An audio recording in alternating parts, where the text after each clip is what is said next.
Yo guys, what is going on? Nickname is just Yellow, and today this Norwegian hardcore PC gamer is gonna talk about why Counter-Strike Global Offensive blew up over the last year of 2014. I'm gonna talk about a lot of things, which you will be able to just find by the very nature of the beast to be reality and to be true and all that kind of crap. Now let's get into why. Well, there's like 2 or 3 main big reasons for why this game here blew up, Counter-Strike Global Offensive. But I'm gonna mention the obvious one first. The big beast that almost has been slain.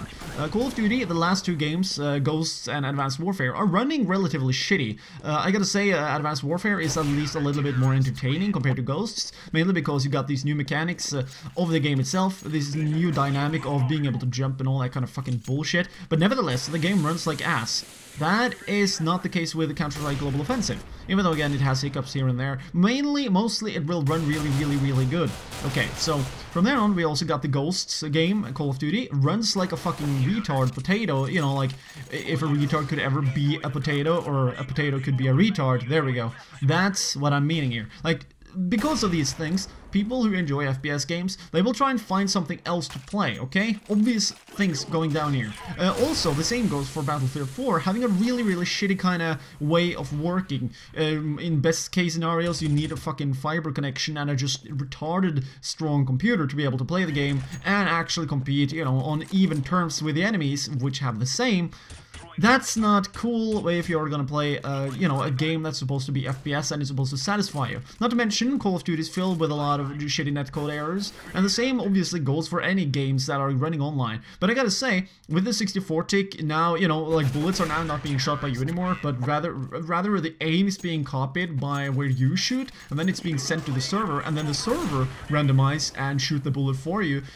With 64 tick, even also with a funky and or shitty connection, like, this game here outperforms anything. I mean, you also get a better frame rate, and with the, you know, with the events that the game has gone through the last year, and also the massive changes. I mean, the amount of changes that I've seen on, you know, the metal doors on Dust 2, on Inferno, you got the banana changes, and also the pit over at A site. On the Mirage map right here, you got the wall-banging spots here and there, which have, you know, played a decent to important role in a lot of matches. Hell, I've even found myself to be able to kill people through the wall. I just went past there. You can see, the, like, you know, the planks and shit like that. Like, this game here, it's actually for once being taken care of, just like you would see with Team Fortress 2 by Valve, which means, I think, that they are like, you know what?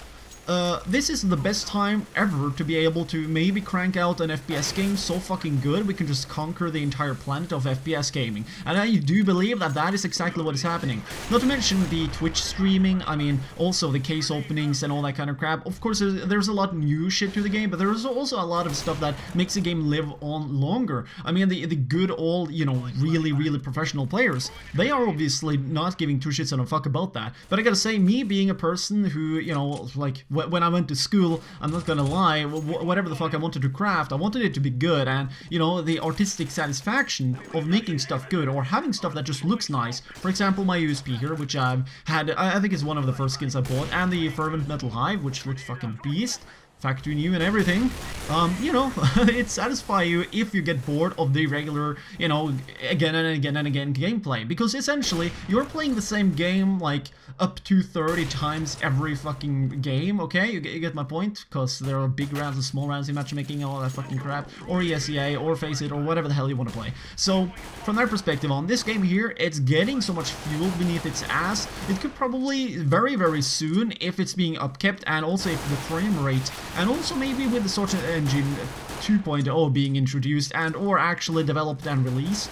You know, hell, maybe we'll get Half-Life 3, I don't fucking know, but what I want to get across is that this game could maybe be not only the Call of Duty killer, but it could set a new standard for what PC game is supposed to be about. We are supposed to be able to get a fuck ton of frames. The games on the computer is supposed to be superior. Greedy AAA companies are not supposed to suck out the life of shitty games that were initially very nicely made, okay? It's all supposed to be, you know, very dense, very satisfying for the player. Valve is doing this.